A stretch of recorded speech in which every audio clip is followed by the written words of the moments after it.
소크라테스적 성찰, 이런 제목의 책이 있습니다. 이 책의 표지를 보니까 그 소크라테스가 했던 명언으로 알려진 말입니다. 성찰하지 않는 삶은 살 가치가 없다. 이 상당히 과격한 표현인데 또 그것이 참 큰 메시지로 다가오는 것을 느꼈습니다. 이 성찰이라는 걸 사전적 의미로 보면은 자기의 마음을 살피고 반성하고 점검하는 삶의 자세, 그러니까 이렇게 설명을 드릴 수가 있는데요.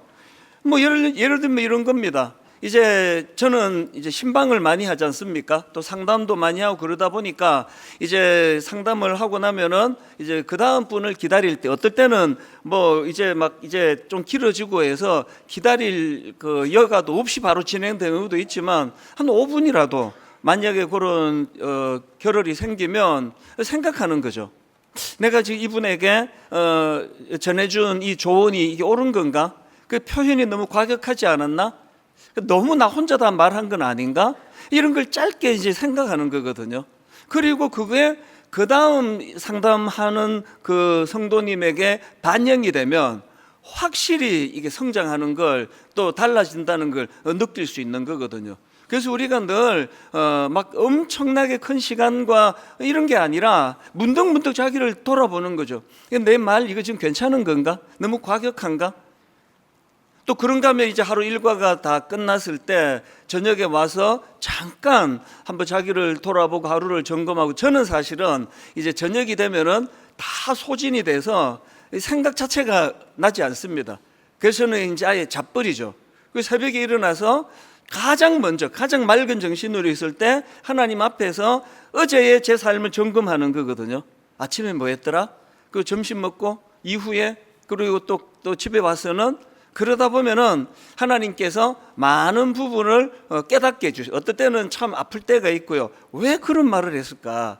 또 어떨 때는 이렇게 같은 말이라도 지혜롭게 하는 게 좋겠다. 그러니까 이것들이 이제 매일매일 하나님 앞에서 하루의 첫 시작이 이렇게 되는 거, 이게 성찰이거든요.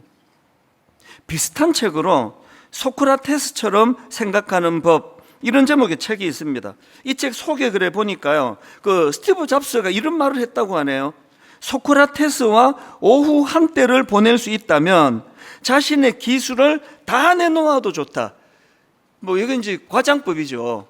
아니 이분이 뭐 아이폰을 만들고 그 앞에 또 맥북 또 무슨 또 저 노트북 막 어마어마한 아이디어를 가지고 만들었던 그 모든 것들을 소크라테스하고 오후 한때를 보낼 수만 있다면 이 기술을 다 내놓겠다.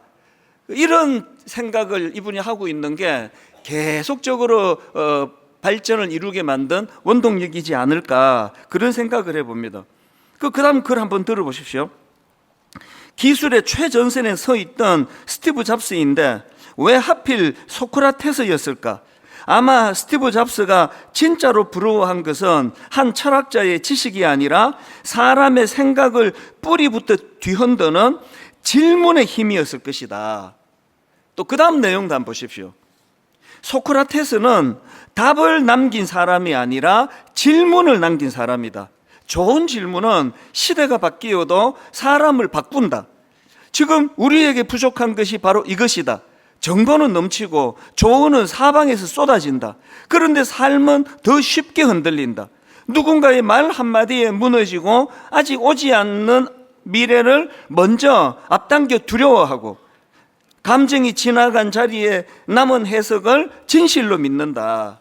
뭘 강조하는지 아시겠죠? 이 성찰은 질문하는 거라는 거예요.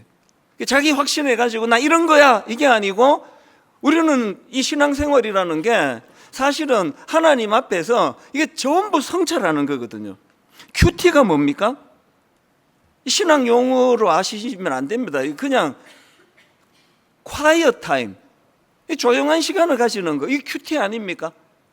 어떤 분은 새벽에, 어떤 분은 저녁에, 어떤 분은 오후에 본인이 가장 적절한 시간을 정해가지고 하던 일상을 다 내려놓고 조용한 시간이에요. 그래서 하나님 말씀 한 구절 묵상하고 그 말씀을 가지고 자꾸 이제 이 묵상을 너무 어렵게 생각하고 기도를 너무 어렵게 생각하는데 세상에서 가장 쉬운 게 묵상이에요. 아무것도 안 하는 게 묵상입니다. 가만히 있으면 돼요. 그냥 가만히 있으면 안 되고, 성경을 읽고 그 읽은 성경 말씀을 가지고 그냥 가만히 있는 거예요. 기도도 마찬가지입니다. 너무 우리가 어릴 때부터 이 강요에 의해 가지고 기도를 하고 성경을 읽다 보니까 상당히 왜곡이 돼 있습니다. 그러니까 이 부모님들이 잘 키우려고 하는 게 어떨 때는 그게 부작용이 좀 있습니다. 우리 집만 해도 그래요. 그 어린애한테 맨날 성경 하루에 막 어떨 때는 또 그거 있잖아요. 1년에 1독하기 위해서 주중에 석 장, 주말에 5장. 그리고 성경 안 읽으면 밥도 먹지 마. 노 바이블, 노 브렉파스트. 이런 걸 가지고 그러니까 성경 그러면 벌써 강요가 있어가지고요. 그 어떨 때 보면은 이 처음 예수 믿은 분들이 훨씬 융통성이 있어요. 그런 부담으로 다가가질 않거든요. 기도도 마찬가지예요. 내가 기도해야 되는데 그 부담이 기도를 못하게 만드는 겁니다. 진짜 여러분, 아무것도 안 하는 게 기도라고 생각해 보세요. 하나님 앞에서 그냥 너무 분주한 시간 내려놓고 가만히 계시면요, 저는 가끔씩 그렇게 하거든요. 그 하나님의 말씀이 들려요. 하나님이 이런 의미로 저런 의미로 저에게 많은 깨달음을 주고요. 그때 이제 제가 움직이면 돼요. 하나님, 이 담임 목사로 저 이대로 괜찮습니까? 이게 얼마나 실존적인 질문입니까? 하나님, 우리 아이들은 점점 이제 장성해 가는데 저는 참 부족합니다. 어떻게 하는 게 좋겠습니까? 이 기도가 일방적으로 뭔가를 하나님께 통보하고, 그래서 아까 소크라테스는 답을 남긴 사람이 아니라 질문을 남긴 사람이다. 스티브 잡스가 한나절이라도 내가 이 소크라테스의 정신만 전수받을 수 있으면 내 모든 걸 다 내놓을 용의가 있다. 그 의미가 그가 가진 어떤 철학적인 깊이 몇 가지를 얻어내려고 하는 얘기가 아닌 거예요. 이게 삶의 중심의 문제거든요. 저는 우리 교회 성도님들은 한 구절 묵상이 이제 너무 강조하다 보니까 또 이게 이제 너무 익숙한 식상하는 재료가 될까봐 너무 마음이 조심스러워요. 그래서 어떨 때는 그냥 한 구절 묵상도 하지 말고 묵상하세요. 그냥 이거 하는 게 너무 힘들면 가만히 계속 일어나가지고 TV 켜지 말고 뉴스 보기 전에, 그리고 조용히 묵상하면서 하나님의 뜻을 우리가 살펴나가는 거, 이게 큐티고 이게 기도입니다. 성경을 우리에게 주신 의도도 마찬가지 아닙니까? 따지고 보면요, 이 성경은요, 하나님 앞에서 우리가 성찰하도록 주신 교과서예요. 성찰할 때 사용하라고 주신, 하나님이 주신 교재입니다. 이게 이 성경을 매개로 나 자신을 돌아보고 점검하고 회개하는 그런 과정으로 삼게 되는 것. 그래서 여러분, 오늘 본문 같은 말씀을 왜 주십니까? 우리가 남의 나라 역사 알자고 그런 게 아니에요. 오늘 이 본문 말씀을 통해서 오늘 내게 어떤 말씀을 주시기 원하는가, 내가 어떻게 교정받기를 원하는가. 왜? 죄성은 나라와 시대를 불문하고 똑같거든요. 이 인간의 욕망이라는 거, 너무나 이기적인 자기중심성, 이런 원리는 수천 년이 지나도 하나도 바뀌지 않거든요. 그렇기 때문에 우리가 성경을 대할 때도요, 히브리서 4장 12절을 놓치면 안 됩니다. 하나님의 말씀은 살아있고, 여러분 이게 죽은 책이 아니에요. 하나님의 말씀은 살아있고 활력이 있어 좌우의 날선 어떤 검보다도 예리하여 홍과 영과 및 관절과 골수를 찔러 쪼개기까지 하며, 그 다음 보세요. 또 마음의 생각과 뜻을 판단하나니, 이 말씀을 가지고 우리를 돌아보고 점검하고 또 성찰하는 그런 도구로 써야 되는 겁니다. 오늘 본문도 이런 맥락으로 살펴보기를 원하는데요, 하나님께서 오늘 본문 말씀을 통해서 우리에게 어떤 성찰을 원하시는가, 뭘 회개하기를 원하시는가, 뭘 우리가 다시 한번 꿈꾸기를 원하시는가, 이런 관점으로 오늘 본문을 들여다보면 여기서 주시는 메시지는 굉장히 선명합니다. 오늘 본문에 보면 하나님께서 이 금식이라는 걸 샘플로 말씀을 하세요. 왜냐하면 그 당시 이스라엘 백성들이 이 금식을 그들이 아주 굉장히 중요하게 생각하는 신앙 행위 중에 하나라고 생각했기 때문에 니들이 그렇게 소중히 여기는 이 금식의 문제만 한번 살펴보자. 그리고 이제 그 다음 보면 안식에 대한 문제를 지금 다루거든요. 이 금식을 가지고 그들이 자부심을 느끼고 있는 그것에 대하여 이게 얼마나 잘못된지 아느냐, 그렇게 말씀을 하시는데 한마디로 요약을 하면 이거예요. 삶이 빠진 종교 행위, 마음이 담겨져 있는 종교 행위는 다 가짜다, 그 얘기예요. 마음이 담겨 있지 않는 예배, 마음이 담겨 있지 않는 기도, 그거 전부 다 가짜다. 여러분 그 식기도만 해도 그래요. 여러분 식사기도 굉장히 부담스럽지 않으세요? 그 식사 기도를 왜 하는지 한번 생각해 보셨습니까? 우리는 어릴 때부터 이 모태신앙은 힘든 게 좀 학교 가는데 너 점심 먹기 전에 기도해? 꼭 기도해야 돼? 그래가지고 이 식사 기도가요 너무 부담스러운 거예요. 아니 내가 하나님을 내가 부끄러워하진 않은데요, 어린 초등학교 때 중학교 때는 진짜 좀 창피하더라고요. 다 밥 먹는데 혼자 이러고 있기가 너무 창피해요. 근데 진짜 제가 하나님을 부끄러운 거 아니에요. 그래가지고 기도할 때 맨날 이렇게 기도하고, 근데 정말 하나님이 부끄러워서 그런 게 아니라요, 그게 그냥 좀 창피한 거예요. 그냥 눈 감고 이렇게 가만히 있는 게. 그리고 또 부작용이 기도하고 나면은 이것들이 맛있는 반찬 다 가져가고 없어요. 그러다 보니까 이 식사 기도가 요즘에는 제가 다시 제 마음에 어떤 기쁨이 있는가 하면은요, 식사 기도잖아요. 그래서 오늘 제가 밥을 먹기 전에 두 가지를 기도하거든요. 하나님, 오늘도 저에게 이 맛있는 식사가 제공되기 위하여 얼마나 많은 분들의 수고가 있었고 제 아내의 수고가 있었는지 감사합니다. 그리고 또 하나님, 오늘도 경제적으로 어려운 분, 저는 너무나 자유롭게 식사할 수 있는 여건인데 경제적으로 어려워 이것조차 어려운 분들에게도 하나님 긍휼을 베풀어 주시기 원합니다. 간단하게 기도하면 돼요. 근데 어떤 분은 그 식사 기도하는데 부흥회를 하셔요. 그래서 저는 항상 이야기합니다. 이렇게 우리 목사님들 모여서 식사할 때 보자, 이번에 누가 제일 짧게 기도하나 보자. 그래 제일 짧게 기도하는 사람을 시켜요. 그렇게 부흥이 하는 게 아니에요. 식사 기도는 밥을 먹기 전에 이것을 주신 하나님을 인식하고 그분께 감사하는 거, 10초면 됩니다. 10초면 마음을 담아서 거기에. 그러니까 이런 식으로 너무 익숙한 신앙생활은 마음을 담지 않을 위험이 있고 그 전부 다 그게 의미 없음, 이렇게 된다는 겁니다. 오늘 본문에서는 바로 이 금식의 문제를 가지고 주님이 지적하는데요, 그들의 삶이 뒤따르지 않고 마음이 뒤따르지 않는 금식을 이렇게 비판하십니다. 자, 이사야 53장 8절 뒷부분부터 한번 보십시오.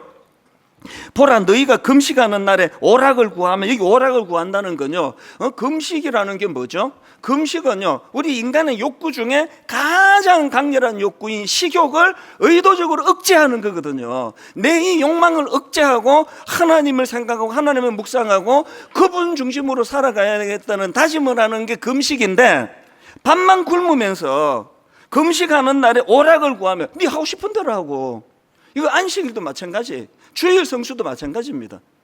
아침에 일찍 와가지고 예배 한번 딱 드리고 의무 끝, 하나님 이제 나 예배 드렸습니다 분명히. 그리고 나머지 시간을 멋대로 살아가는 그걸 주일 성수라 그러는 건 옳은 게 아니란 말이에요. 다 같은 원리 아닙니까?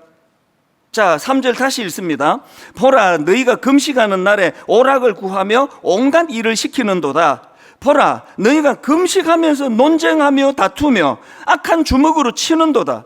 너희가 오늘 금식하는 것은 너희의 목소리를 상달하게 하려는 것이 아니니라. 이것이 어찌 내가 기뻐하는 금식이 되겠으며 이것이 어찌 자기의 마음을 괴롭게 하는 날이 되겠느냐. 뭘 강조하시는지 아시겠죠? 금식이라는 행위 속에 그 마음이 담겨져 있고 하나님께서 원하시는 행위가 빠져 있는 거, 그거 무효다, 그 얘기를 하는 거거든요. 그리고는 이제 오늘 본문 6절부터 대안을 말씀하세요. 여러분, 자, 우리 이사야 58장 6절 7절 우리 한 목소리로 같이 한번 읽어보시겠습니다. 자, 시작. 내가 기뻐하는 금식은 흉악의 결박을 풀어주며 멍에의 줄을 끌어주며 압제당하는 자를 자유하게 하며 모든 멍에를 꺾는 것이 아니겠느냐. 또 줄인 자에게 내 양식을 나누어 주며 유리하는 빈민을 집에 들이며 헐벗은 자를 보며 입히며 또 내 고륙을 피하여 스스로 숨지 아니하는 것이 아니겠느냐. 지금 금식의 정신을 말씀하고 있는 거예요. 참 인상적인 게요, 7절에 보니까 내가 지금 금식을, 내가 지금 밥을 굶는 거잖아요. 내가 이 식욕, 이 욕구를 내가 억제하면서 하나님께 구하는 게 뭐죠? 7절에 보니까 또 줄인 자에게 너의 양식을 나누어 주면, 이게 금식이래요. 거기에 이웃을 향하고 하나님을 향한 내 마음이, 그래서 극단적으로 자기 자신만을 위해 살라고 하는 이 세상에 저항하는 게 금식입니다. 난 그렇게 살지 않겠다, 이 정신없이 밥만 굶는 거, 그건 무효다, 그 얘기거든요. 저는 이 6절 7절을 읽으면서 여러분 미가서 6장 6절부터 9절에 보면은 너무나 하나님의 마음과 생각이 갈라져 있는 인간의 모습을 봅니다. 자, 6장 6절부터 한번 보십시오. 6절 7절. 내가 무엇을 가지고 여호와 앞에 나아가며 높으신 하나님께 경배할까? 내가 번제물로 1년 된 송아지를 가지고 그 앞에 나아갈까? 여호와께 천천의 수양이나 만만의 강물 같은 기름을 기뻐하실까? 내 허물을 위하여 내 마다들을 내 영혼의 죄로 말미암아 내 몸에 열매를 드릴까? 그랬더니 하나님이 교정해 주시는 게 8절입니다. 사람아, 주께서 선한 것이 무엇임을 너에게 보이셨나니 여호와께서 너에게 구하시는 것은 오직 정의를 행하며 인자를 사랑하며 겸손하게 너의 하나님과 함께 행하는 것이 아니냐. 하나님은요, 어떤 화려한 종교 행위, 그리고 그걸 과시하기 위하여 막 엄청 지금 떠벌리는 게 느껴지잖아요. 뭘 드릴까요? 분당 우리 교회에서 내가 가장 두드러지는 그런 일들을 좀 하고 싶은데, 이런 태도를 하나님이 기뻐하지 않으시고요, 그런 태도보다는 그냥 겸손히 하나님과 동행하는 거예요. 그냥 아까 제가 기도가 뭐라 그랬죠? 가만히 있는 거라 그랬잖아요. 그 전제가 뭐죠? 진짜 뭐 그냥 졸고 있는 게 기도가 아니고요, 가만히 있는다는 그 의미 속에는 그 하나님을 의식하고 하나님이 말씀해 주시기를, 하나님이 나를 주관해 주시기를. 그래서 소크라테스가 말한 것처럼 내가 주도하고 내가 말하는 것이, 그것이 성찰이 아니라 질문하는 게 성찰이다. 질문하는 게 성찰은, 그 주도권은 누가 있습니까? 그 질문에 답을 하는 그 사람이 주도권을 갖고 있는 거 아닙니까? 지금 우리의 신앙이 너무나 힘이 들어가 있잖아요. 너무 내 자아가 지금 들어가서 모든 신앙생활이 그저 하나님도 내 생각대로, 내 의대로 움직여 주셔야 그게 내 하나님이지. 그래서 무슨 이념의 문제든 그게 어떤 생각의 문제든 절대로 바뀌지 않는 자기 생각 확고하고, 우리 하나님도 내 생각을 뒷받침해 주셔야 돼. 이게 지금 미가서 6장 6절에서 8절까지 해서 주님이 우리에게 주시고자 하시는 그 메시지란 말이죠. 그래서 우리는요, 이제는 자꾸 힘을 빼야 돼요. 그리고 뭐 금식을 하든지, 뭐 안식일 주일을 지키든지, 뭐 헌금을 하든지, 어떤 우리의 행위 가운데 하나님 앞에 늘 아뢰는 겁니다. 하나님, 이게 괜찮은 일이겠습니까? 저는 목사니까요. 안 그러면 저는 죽으니까 물을 수밖에 없잖아요. 하나님, 저 이대로 괜찮습니까? 이렇게 목회하는 거, 이거 괜찮은 겁니까? 자꾸 우리가 하나님 앞에 의뢰하고 질문하는 거, 그렇게 우리가 살아나가면은요, 그렇게 성찰하는 삶을 살면은 하나님은 우리에게 회복을 주세요. 성장을 주세요. 우리에게 날마다 저의 잘못된 것들을 깨닫게 하시고 교정하게 해주십니다. 그래서 오늘 본문을 가지고 제가 이런 소제목을 달아봤습니다. 영적인 성찰을 통해서 주시는 회복의 열매 3가지. 영적인 성찰을 통해서 주시는 회복의 열매 3가지. 첫 번째가 이겁니다. 막혔던 기도의 문이 다시 열리는 거예요. 이게 무슨 말씀인지 설명해 드릴게요. 자, 이사야 58장 9절을 보면요, 우리말 성경에는 이렇게 시작하잖아요. 내가 부를 때에는 나 여호와가 응답하겠고 내가 부르짖을 때에는 내가 여기 있다 하리라. 우리말 성경에는 이렇게 되어 있습니다. 왜냐하면 우리 언어 구조가요, 글의 구조가 이게 접속사가 별로 중요하지 않아요. 근데 이게 히브리어로 보면은 9장 맨 앞에 이게 그 아스라는 부사가 나옵니다. 그게 그때에 이런 뜻 아닙니까? 그래서 저는요, 이걸 저 혼자 읽을 때는 구절을 갈로 넣고 이렇게 읽습니다. 화면으로 제가 띄워드리라 그랬는데 한번 보십시오. 구절은 이렇게 읽으셔야 돼요. 그제서야, 그때야 비로소 네가 부를 때에는 나 여호와가 응답하겠고 네가 부르짖을 때에는 내가 여기 있다 하리라. 그러니까 이 구절의 말씀 포인트는 뭐냐 하면, 그냥 막 부르짖는다고 막 소리 지른다고 막 금요 철학기도 와가지고 막 2시간 동안 목이 쉬도록 외친다고 그게 기도가 응답이 되는 게 아니라, 그제서야, 그 앞에 나오는 건 뭐였죠? 우리가 스스로를 돌아보고 흉악의 결박을 풀어주고 멍에의 줄을 끌어주고 아파하는 이웃들의 마음을 품어주고, 이런 예수 믿는 사람으로서의 중심과 자세를 회복하고 기도하면 그제서야 너희들의 기도를 내가 듣겠다는 거거든요. 똑같은 맥락으로 예수님께서 마가복음 11장 25절이요, 서서 기도할 때에 아무에게나 혐의가 있거든 용서하라. 그리하여야, 여기는 지금 용서의 문제를 가지고 말씀해 주시는데 이것만이 아니에요. 우리의 신앙생활에는 그리하여야가 있습니다. 그리하여야. 구원은 하나님이 선물로 주시는 거예요. 그러나 우리의 성숙을 위해서는 더 많이 은혜를 구해야 돼요. 우리의 성장을 위해서는 몸부림치며 하나님 앞에 구해야 돼요. 하나님, 건강한 기도를 드리기 위하여 제가 뭘 해야 되겠습니까? 그러면 어떨 때는 네가 아직도 용서가 안 되는 어떤 그 집사님이 있으면 네가 그분을 용서해라. 그리하여야 이 정신이거든요. 역대하 7장 14절에도 보니까요, 내 이름으로 일컫는 내 백성이 그들의 악한 길에서 떠나 스스로 낮추고 기도하여 내 얼굴을 찾으면, 그리하면 내가 하늘에서 듣고 그들의 죄를 사하고 그들의 땅을 고칠지라. 회개의 역사가 일어나지 않는 외치는 기도는 그냥 스트레스는 풀릴지 몰라도 하나님의 조건에는 들지 않습니다. 저는 이 말씀을 준비하면서 오래전에 우리가 자주 불렀던 찬양이 하나 새벽에 참 많이 제 마음을 뜨겁게 했어요. 우리 함께 기도해 주 앞에 나와 무릎 꿇고 긍휼 베푸시는 주 하늘을 향해 두 손 들고, 여기까지는 우리가 한 거예요. 우리가 했습니다. 기도하고 두 손 들고 우리가 했는데요, 그 다음 가사는 이제 하나님이 하시는 거예요. 하늘 문이 열리고 은혜의 빗줄기 이 땅 가득 내리도록. 그 다음 한번 보세요. 마침내 주 오셔서 의의 빗줄기 우리 위에 부으시도록. 마침내, 뭘 의미합니까? 내가 그냥 막 무조건 금요일 나와가지고 수요일 나와가지고 새벽에 막 소리 질러 막 응답해 주시옵소서 그러면 무조건 하늘 문은 열려야 되고 무조건 은혜가 응답으로 이루어져야 되고, 이게 얼마나 주도권이 잘못된 거냐고요. 마침내가 뭘 뜻하는 겁니까? 우리가 하나님 앞에 기도할 때 그분이 응답해 주시기를 사모할 때 그분이 원하시는 기도는 주절주절 입으로 외치는 것만이 다가 아니라 그 이전에 내가 하나님을 얼마나 의지하는가, 내가 그분의 말씀에 순종하려고 얼마나 애를 쓰는가.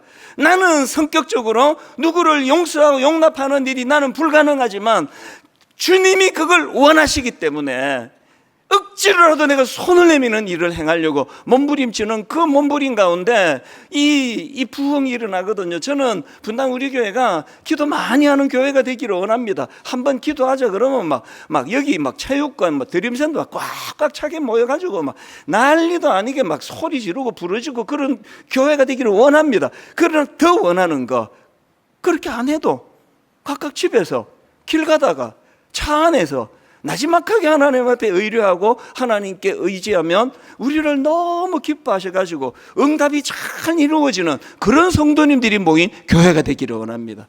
우리는 하나님께 때를 써가지고 정성을 다해가지고 뭘 받아내고 얻어내는 거, 이걸 기도라 생각하니까 질문이 없잖아요. 기도에 질문이 없잖아요 도대체. 아니 무슨 기도에 질문이 없냐고요. 질문이 왜 없습니까? 내가 주체인데 뭔 질문을 해. 하나님 응답해 줘야지. 근데 지금 2시간째 이렇게 기도하는데, 그리고 막 또 좀 믿음이 좋은 분들에게 또 이제 막 협박도 막 능하잖아요. 진짜 응답 안 해주실 겁니까? 당신의 사랑하는 딸이 그러면 40일 금식해서 고통에 빠지는 걸 원하십니까? 그럼 나 금식 들어갑니다? 이런 거가 기도가 아니에요. 금식이요, 우리 아버지도 금식하다 돌아가셨잖아요. 금식 기도가 비장의 카드로 하나님을 꼼짝달싹 못하게 만드는 카드가 아니고요, 금식은 그렇게 해서라도 하나님의 뜻을 분별하고자 하는 마음의 동기에서 나오는 게 금식 아닙니까? 항상 우리는 이 질문이 필요한 거거든요. 우리 교회는 막혔던 기도의 문이 열리는 것을 경험하는 많은 성도님들의 경험이 있게 되기를 바랍니다. 그런가 하면 두 번째로 영적인 성찰을 통해서 주시는 회복의 열매가 하나 더 있는데요, 이웃을 섬길 때 내 영혼도 살아나는 것을 경험하는 거예요. 자, 내가 이웃을 섬기는데 막 내 영혼이 막 살아나네? 이걸 경험해 보셨습니까? 이게 오늘 10절과 11절에 나오는 말씀입니다. 줄인 자에게 너의 심정이 동하며 괴로워하는 자의 심정을 만족하게 하면 내 빛이 흑암 중에 솟아올라 내 어둠이 낮과 같이 될 것이며, 이게 조건이고요. 그리고 11절 결과입니다. 여호와가 너를 항상 인도하여 메마른 곳에서도 너의 영혼을 만족하게 하며 너의 뼈를 견고하게 하리니 너는 물된 동산 같겠고 물이 끊어지지 아니하는 샘 같을 것이라. 익숙한 말씀이 나오네. 맨날 우리 너는 물된 동산 같겠고 막 이 찬양하는데 100번 찬양을 부르도 물 하나도 물된 동산 같지 않아요. 왜 그렇습니까? 맨날 물된 동산 같겠고만 부르짖으면 뭐합니까? 10절이 조건이라니까요. 10절이 줄인 자에게 내 심정이 통하며 괴로워하는 자의 심정을 만족하게 하면 너의 빛이 흑암 중에서 떠올라 너의 어둠이 낮과 같이 될 것이며 여호와가 너를 항상 인도하여 메마른 곳에서도 내 영혼을 만족하게 하며 내 뼈를 견고하게 하리니 너는 물된 동산 같겠고 물이 끊어지지 아니하는 샘 같을 것이라. 여기서 굉장히 중요한 포인트가 하나 있는데요.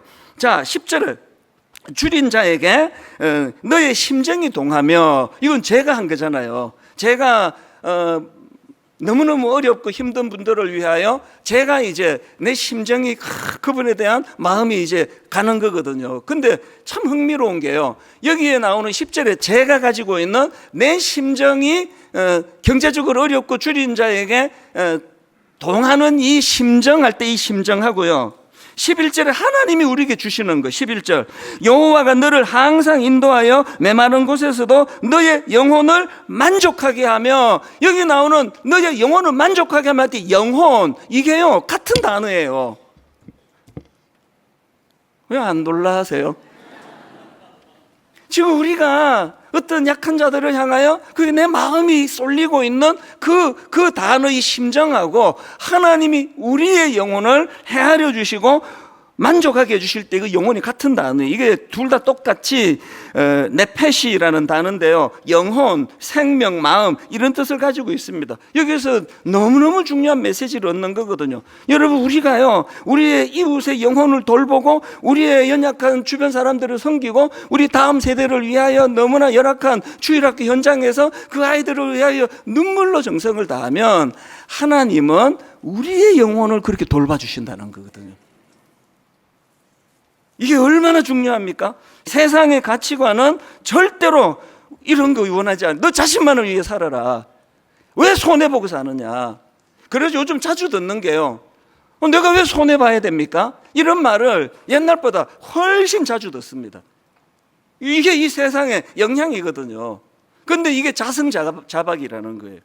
최근에요, 지난 목요일입니다. 제가 최근에 한 몇 주 전에 우리 주일학교를 살려야 된다 그렇게 설교하면서, 이제 우리 주일학교는 제가 초등학교 들어갈 때 그 프로그램과 모델을 지금도 쓰고 있다. 이게 다 바꿔야 된다. 그렇게 이제 주일학교를 살리겠다고 선포했더니요, 참 많은 분들이 다른 교회 분들인데도 연락을 많이 주시는데요, 그 중에 한 분은 만나자는 거예요. 목사님 한 번만 만나주세요. 그래서 제가 막 그때 메일이 너무 밀려가지고 일부러 피한 게 아니라 답을 좀 늦게 드렸더니 또 왔어요. 목사님 한 번만 만나주세요. 그래서 오시라고 그랬는데요. 저는 뭐 여기 뭐 어디 수도권의 어떤 분인 줄 알았더니 세상에 이 부부가 지난 목요일 날 차를 몰고 대구에서 올라왔어요. 그리고는 대화를 나누는데, 아니 알고 봤더니 이분이요, 그 IT 기획 전문가세요. 그리고 뭐 그런 회사를 몇 개나 운영하시는 분이에요. 그런 일을 하시는 이분이 그동안 한국교회 주일학교 온라인 플랫폼 또 공과 시스템 이걸 개척해 오신 분이에요.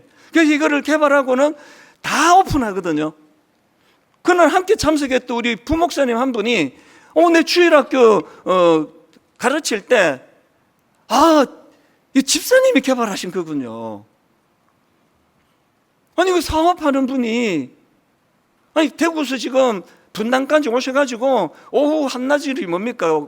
오는데 3시간 반, 가는데 3시간 반, 우리 만난 거 2시간, 하루를 그렇게 다 소진하는데 그분에게 하나도 유익한 게 없는데 우리 도와주겠다고, 한국교회 살리는 일에 목사님 힘 좀 내달라고 그만하러 오시는 게 이해가 잘 안 되는 거죠. 당연히 왜 20년 동안 이분은 그걸 손해보는 사이, 이걸 그 특허 내고 이걸 돈으로 한 사람은 한국의 주일학교에서 엄청난 진짜 세상 말로 떼돈을 벌 수 있는 건데 왜 이러시는 건가? 그리고 제가 이 본문을 묵상하다가 그분 부부에게서 이사야 58장 11절의 은혜를 본 겁니다. 여호와가 너를 항상 인도하여 메마른 곳에서도 너의 영혼을 만족하게 하며 내 뼈를 견고하게 하리니 너는 물된 동산 같겠고 물이 끊어지지 아니하는 샘 같을 것이라. 처음 만난 50대 초반인데 처음 만난 부부라서 내막은 몰라요. 그런 한 가지 알겠더라고요. 남편이 아내가 서로 선의의 경쟁을 하듯이 이런 일을, 이런 선한 일을 이렇게 해왔고 이러기를 원한다고 너무너무 부부가 그 마음이 막 확 가득 있었는데, 하나는 내가 알겠더라고요. 하나님 주시는 이 물된 동산 같은 자들이 누리는 그 평안함, 얼마나 부부가 그게 참 인상적이었거든요. 우리 교회에도요 이런 분들에 대한 설명을 하라 그러면 우리 한 서너 시간 설교해야 돼요. 원하지 않기 때문에 한 건만 제가 할게요. 우리 집사님 한 분이 우리 주일학교에서 이제 부장님으로 섬기는데요, 제가 볼 때 좀 과하셔요. 이 교사들 밥 사주고 애들 밥 사주고 하는데 이건 좀 저는 원치 않거든요. 아니 교회가 예산이 있고 다 그런데 개인이 너무 과하게 그 물질을 쓰는 건 저는 동의가 안 돼요. 그래서 제가 그 아내랑 또 이제 친구 뭐 이렇게 연결이 돼가지고 친구 남편이고 이래서 제가 아내 통해서 좀 안 그랬으면 좋겠다, 그렇게 제가 메시지를 보냈습니다. 그랬더니 2가지를 딱 얘기했대요. 아내가 저에게 전해주는데 감동을 받았습니다. 목사님, 제가 물질로 쫓고 섬기는 이건요, 우리 선생님들의 헌신적인 섬김에 비하면 이건 가장 작은 일인데요. 그 다음 2번째가 감동이에요. 이제 곧 퇴직하는데 이제 물질적인 여유가 이제 퇴직하고 나면은 이제 없잖아요. 이제 곧 퇴직하는데 물질적인 여유가 있을 때 마음껏 섬기고 싶다. 이 부부를 제가 알거든요. 얼마나 주님 안에서 서로 사랑하고 금술이 좋고 주님 안에서, 그리고 또 인천에서 오세요. 인천에서 서울 강동구에 계시는 어른을 모시고 여기 와서 예배드리고 주일학교 다 하고 다시 인천 서울 강동구에 가서 모셔다 드리고 인천으로 가는, 이건 완전히 중노동이에요. 너무 즐거운 거예요. 너무 행복한 거거든요. 뭐 이런 사례를 들자면요 1-2시간 갖고 안 됩니다. 왜 할까요? 이 원리를요 여러분, 이거는 머리로 받는 게 아니거든요. 여러분, 우리가 이웃을 섬길 때, 이웃을 돌볼 때 내 영혼도 살아나, 내 기쁨도 살아나, 내 인생에 물된 동산 같은 은혜를 내가 누려. 이건 경험해야 하는 맛이거든요. 마지막 3번째로요, 영적인 성찰을 통해 주시는 회복의 열매 하나 더 있는데요, 다음 세대가 살아나는 것을 경험한다는 겁니다. 12절을 보십시오. 내게서 날 사람들이 오래 황폐된 곳들을 다시 세울 것이며 너는 역대의 파괴된 기초를 쌓으리니, 이 말씀은요, 죄와 불순종으로 나라가 망해버린 그들이 이제 포로에서 다시 이제 해방이 되고 다시 이제 성벽을 쌓아가고 하는 이런 내용을 담고 있는 그런 내용인데, 여기서 제가 주목하는 건, 자 12절 앞에 다시 보세요. 내게서 날 자들이 오래 황폐된 곳을 다시 세울 것이며, 주체가 누구라고요? 다음 세대예요. 저는 이 말씀을 붙들고 꿈을 꾸어요. 현재 한국교회는 다음 세대가 다른 세대가 되어버렸어요. 교회를 떠나버려요. 그런데 저는 지난주 우리가 이곳에서 한 달에 한 번씩 하는 젊은 예배, 젊은 사람들이 주도하는 예배, 지난주 그 3040 매 한 달에 한 번마다 감동이 돼. 우리 청년 교우도 마찬가지인데, 여러분 꼭 부탁합니다. 꼭 집에 가셔가지고 그들의 찬양을 다시 한 번만 들어봐주세요. 정말 부탁해요. 그 마음에 이 노래 하나 잘하자가 아니잖아요. 이 예배에 동참하며 뭐를 이렇게 맡겨주고 물꼬를 터주니까 거기에 모든 걸 거는 젊은 세대를 제가 보면서 우리가 꿈을 꿔야 되는 거구나. 어떤 꿈을 꾸는 겁니까? 12절 다시 읽어드립니다. 너에게서 날짜들이 오래 황폐된 곳을 다시 세울 것이며 너는 역대의 파괴된 기초를 쌓으리니. 하나님의 은혜는 우리대로 끝나지 않습니다. 하나님의 은혜는 우리 자녀에게로 흘러갈 줄로 믿습니다. 이 꿈을 꾸셔야 됩니다. 우리가 하나님 이 꿈을 품고 다음 세대 살리기, 우리 청년부 살아나야 됩니다. 우리 청년들은 지금 주일 오후 2시부터 드림센터를 다 장악을 했어요. 그래서 지금 오후에 가면 막 청년들이 막 덕실덕실하면서 거기서 지금 예배하며 성장하고 있습니다. 그리고 한 달에 한 번 이곳에 모여 같이 꿈을 꾸면서 다음 세대를 살리는 것, 이게 첫 번째 과업. 또 두 번째는 꿈 넘어 꿈 프로젝트. 경상도 지역, 전라도 지역, 그 다음에 이제 원래 충청도 지역, 여러분 오는 토요일까지 지원이 마감되는데요, 미자립 교회를 포함하여 100명 이하 작은 교회들을 대상으로 하고 또 청빙이나 개척받은 지 10년 이내의 교회들 대상으로 교단을 불문하고, 저는 거기에 선반에 근처도 가지 않습니다. 내 아는 사람 뽑게 될까 봐.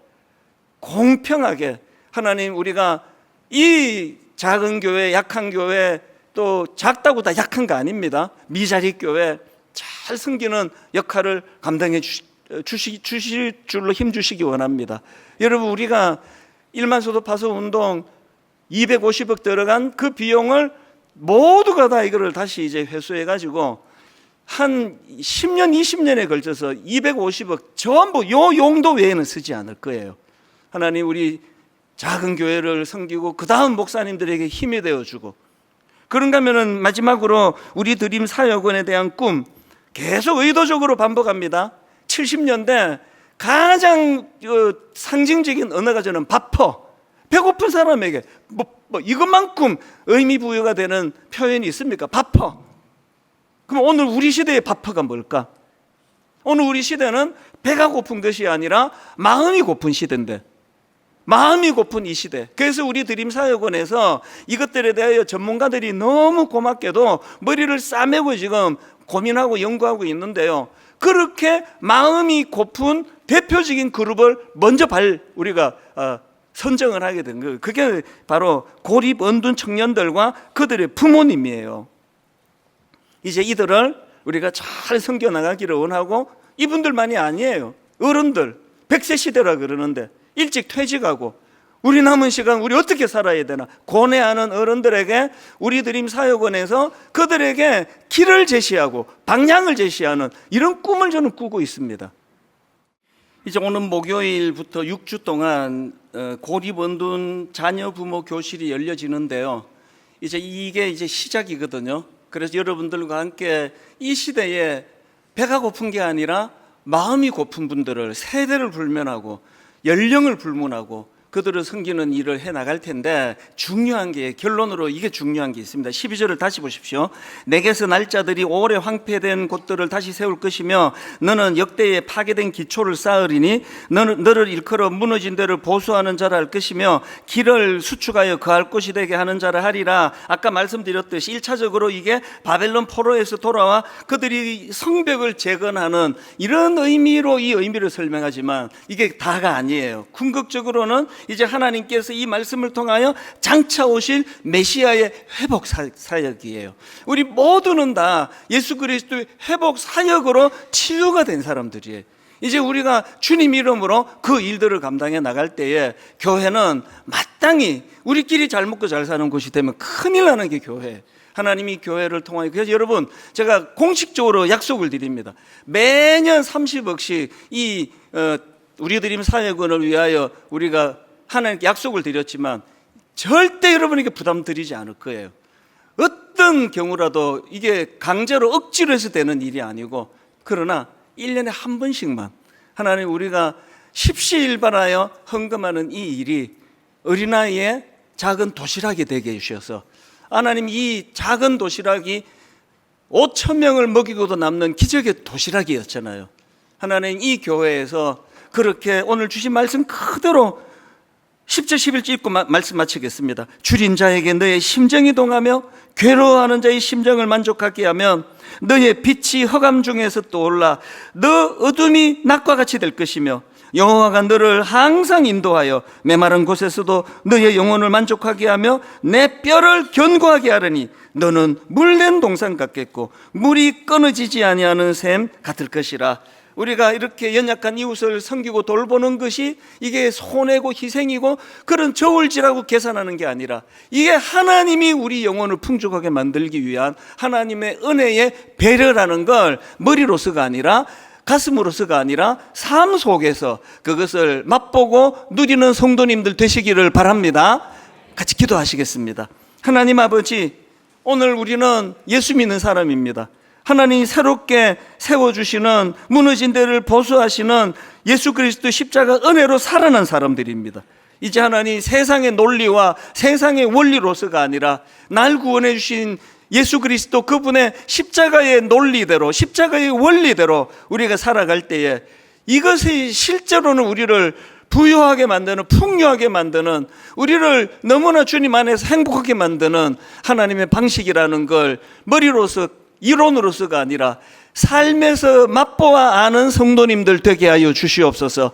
이제 우리가 하나님 우리 드림 사역원을 위하여 헌금을 드릴 텐데 이 헌금이 한 푼도 허튼 데 쓰여지지 않도록 주님 불꽃 같은 눈으로 막아주시고, 오늘도 아버지 경제적인 어려움 때문에 헌금을 드릴 수 없는 손길에게 괜찮다, 네 마음 이미 다 받았다, 주님 말씀해 주시는 은혜로운 헌금 시간 되게 하여 주시옵소서. 감사드리옵고 예수님 이름으로 기도드립니다. 아멘.